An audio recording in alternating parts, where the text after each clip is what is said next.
고도안검하수란 눈 뜨는 근육인 상안검 거근의 기능이 거의 없는 상태로 눈만으로는 눈이 떠지지 않는 상태입니다. 이런 경우는 출생 시부터 근육이 발육이 되지 않았거나 눈을 뜰 때 눈썹으로 눈을 뜨니까 눈 뜨는 근육이 섬유화되어 굳어버린 경우입니다. 이런 고도안검하수는 한쪽 눈에 생길 수도 있고 양쪽 눈에 생길 수도 있습니다. 고도안검하수에서 그동안 주로 사용하던 수술 방법은 전두근 걸기 방법입니다. 이 방법은 실이나 실리콘 로드 아니면 본인의 근막을 사용하여 눈꺼풀을 이마 근육에 연결해 주는 방법으로 눈을 뜰 때 눈썹을 당겨서 눈을 뜨게 되므로 부자연스러운 눈모습이 됩니다. 그래서 이 방법은 현재 성형외과에서는 거의 사용하지 않습니다.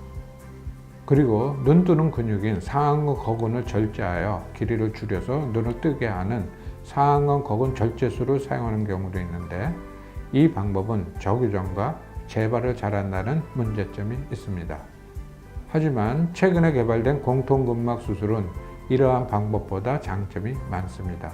하지만 이 수술은 수술 후 토한 관리가 중요한 수술입니다. 공통근막 수술은 예전에 사용하던 수술 방법에 비해서 눈 모양이 예쁘게 만들어지고 눈꺼풀의 움직임도 자연스러우며 재발률도 적다는 장점이 있습니다. 그러나 수술은 난이도가 높고 초기에 생기는 토안에 의한 2차 문제가 생기지 않도록 관리를 잘 해줘야 합니다.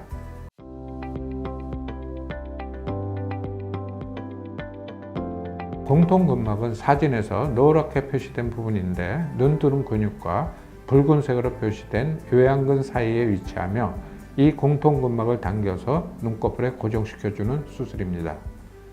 이 수술 후 제일 문제가 되는 점은 수술 후 눈이 덜 감기는 토안이 많이 생긴다는 것입니다. 그래서 이 토안이 어느 경우에 많이 생기고 수술 후 시간이 지나면서 어떻게 회복이 되는지에 대하여 말씀드리겠습니다. 우선 이전에 수술을 받지 않았고 공통근막으로 처음 수술을 한 경우에는 토안이 거의 생기지 않습니다. 하지만 재수술의 경우는 어느 정도의 토안이 생기게 됩니다.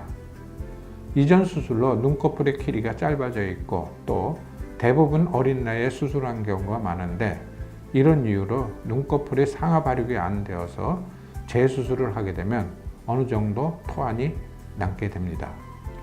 우선 전두근 걸기 수술을 하면 눈꺼풀이 위아래 방향으로 짧아진 상태가 되므로 안검하수가 재발을 하여도 대부분의 경우에 토안이 남아 있습니다.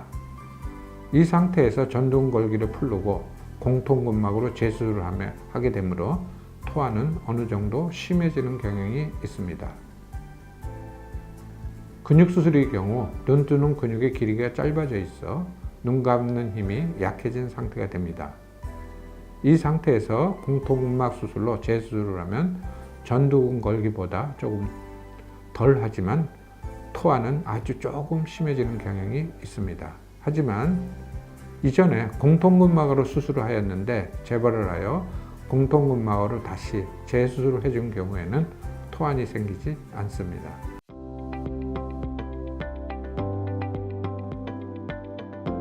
공통근막 수술을 할 때 토안이 생기게 되는데 이 토안이 언제쯤 좋아지는지에 대하여 말씀드리겠습니다.